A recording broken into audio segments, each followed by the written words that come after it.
dosa turunan ya, yang diturunkan kepada anak perempuannya. Jadi kalau ada ayahnya yang melakukan dosa di masa lalu, nanti dia akan dihukum dengan anaknya juga akan melakukan dosa yang sama.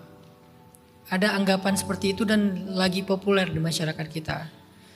Padahal Allah Subhanahu wa taala berfirman di dalam surat At-Tur surat 52 ayat 21. Kata Allah, "Kullum ri'im bima kasaba rahin." Setiap orang menanggung dosanya sendiri-sendiri.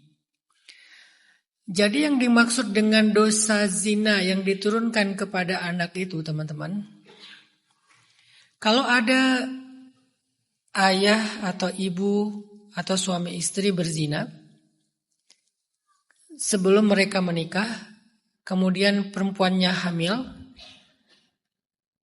lalu karena mereka udah terlanjur berbuat dosa, akhirnya mereka ingin bertanggung jawab dengan cara menikah. Menikahlah mereka. Setelah menikah, anak itu lahir. Secara biologis, anak ini adalah anak dari kedua orang tuanya. Tetapi secara fikih, anak ini bukan anak ayahnya. Jadi nggak boleh diwalikan oleh ayahnya. Gitu kan? Tapi karena mereka malu, nggak pernah cerita ini kepada anaknya. Biasanya terjadi di anak pertama nih. Karena malu nggak cerita ke anak pertama, yang perempuan khususnya. Kenapa perempuan? Karena perempuan butuh wali kan? Nggak cerita kalau dulu kamu tuh lahir di luar nikah, nah kamu bukan anak ayah secara syariat, kamu anak ayah secara biologis. Jadi ayah nggak bisa jadi wali kamu dalam pernikahan. Kenapa? Takut anaknya nanti terpukul, anaknya kena mental, anaknya marah sama orang tua, sehingga nggak cerita. Anaknya menikah setelah dewasa, yang jadi wali bapaknya, bapak biologis. Tidak sah pernikahannya. Karena nggak sah, berarti tanpa sadar anak ini terus berzina dengan pasangannya. Begitu terus sampai ke bawah. Itu yang disebut dengan dosa zina, itu turun-temurun. Kalau tidak bertanggung jawab dengan membuka cerita itu supaya jelas perwaliannya. Bukan maknanya bahwa kalau ada ayah berzina nanti anak juga akan berzina. Bukan. Karena ayatnya kullu mri'im bima kasaba rahin. Setiap orang bertanggung jawab dengan dosanya sendiri-sendiri. Jadi Mbak Sekar, apa yang Mbak Sekar alami itu bukan sebuah karma dari kesalahan ayah Mbak Sekar. Sehingga Mbak Sekar gak perlu marah sama ayah. Walaupun dalam bab ini ya, dalam bab yang lain nanti masing-masing punya pertimbangan. Tapi dalam bab hal ini bukan karena salah ayah sehingga Mbak Sekar terjebak di dalam dosa ini, bukan. Kullu mar'in bima kasaba rahin. Mungkin dosanya orang tua adalah masalah pendidikan.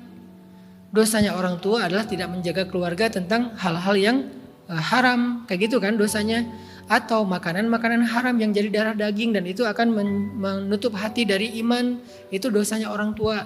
Tapi kalau dulu orang tua pernah bikin dosa kemudian anaknya akan mengulangi dosa yang sama padahal orang tuanya udah bertaubat, rasanya nggak kayak gini Islam. Ini nggak fair, nggak adil gitu. Konsepnya nggak kayak gitu. Konsepnya kullu mri'in bima kasaba rahin.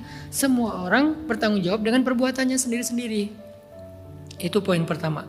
Poin kedua, apakah Allah akan memaafkan saya dengan dosa-dosa saya yang sangat banyak di masa lalu? Ini ada satu ayat buat Mbak Sekar dan buat kita semua sih, para pendosa. Karena saya juga seorang pendosa, kita semuanya pendosa. Tapi buat kalian yang pernah ngerasa melakukan dosa besar yang kayak gak mungkin dimaafin. Karena kan ada orang yang kadang khilaf dalam hidupnya pernah melakukan sebuah dosa besar yang besarnya besar banget gitu kan. Membunuh, berzina, riba, durhaka sama orang tua, meninggalkan sholat, apalagi judi, khamar dengan segala variannya, narkoba segala macam. Itu kan 10 dosa besar yang dosanya dosa banget kan. Nomor satunya pasti syirik lah ya, syirik, perdukunan, ramal. Kalau kita pernah merasa kayak terjebak dalam dosa-dosa itu, kemudian kita kayak ngerasa gak pantas dimaafin, gak pantas jadi orang benar di hadapan Allah, gak layak jadi hamba Allah, gak layak jadi muslimah, jadi muslim yang baik. Ada satu surat cinta dari Allah untuk kita semua. Ada di dalam surat Az-Zumar, surat 39 ayat 53. Nanti baca di rumah. Allah berfirman, "Qul ya ibadiyalladzina asrafu ala anfusihim la taqnatu min rahmatillah innallaha yaghfirudz dzunuba jami'a innahu huwal ghafurur rahim." Sampaikan. Jadi Allah nyuruh Nabi untuk membacakan ayat ini kepada semua para pendosa. Katakan kepada para pendosa itu, ya ibadi, wahai hamba-hambaku. Sebanyak apapun dosa kita, Allah masih manggil kita hamba-hambaku. Gak dipanggil manusia, saking sayangnya Allah kepada kita. Bahkan walaupun kita berdosa. Dasarnya Allah tuh sayang banget sama hambanya. Allah itu ingin menuntun hambanya kepada surga. Makanya pintu surga lebih banyak daripada pintu neraka. Makanya kita berbuat dosa sebanyak apapun, sekali aja kita bilang istighfar, astagfirullah, langsung Allah hapus dosa kita semuanya. Saking sayangnya Allah sama kita. Kan masalahnya kita aja yang gak mau bertaubat. Kita aja yang gak mau minta ampun sama Allah. Jadi Allah masih memanggil para pendosa dengan kalimat, ya ibadi, wahai hamba-hambaku. Itu panggilan sayang. Alladzina asrafu ala anfusihim, yang sudah banyak melampaui batas terhadap dirinya sendiri. Artinya dosanya tuh udah banyak banget, besar banget dosanya. La taqnatu min rahmatillah. Jangan berputus asa dari rahmat Allah. Jangan berputus asa minta ampun kepada Allah. Jangan berputus asa untuk minta sayang dari Allah. Jangan berputus asa untuk minta perhatian dari Allah. Jangan berputus asa. Kenapa? Innallaha yaghfirudz dzunuba jami'a. Allah mengampuni dosa semuanya. Semuanya.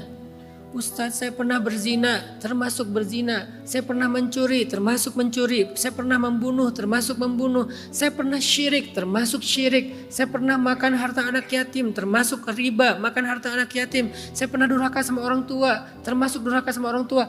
Ustadz, saya pernah melakukan semua dosa itu sekaligus, termasuk semua dosa itu sekaligus. Kenapa?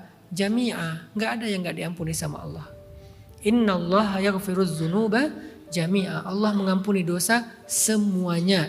Innahu huwal ghafur ar-rahim. Karena dia itu maha pengampun dan maha penyayang.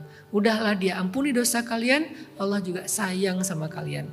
Di surat yang lain Allah bilang innallaha yuhibbut tawwabin.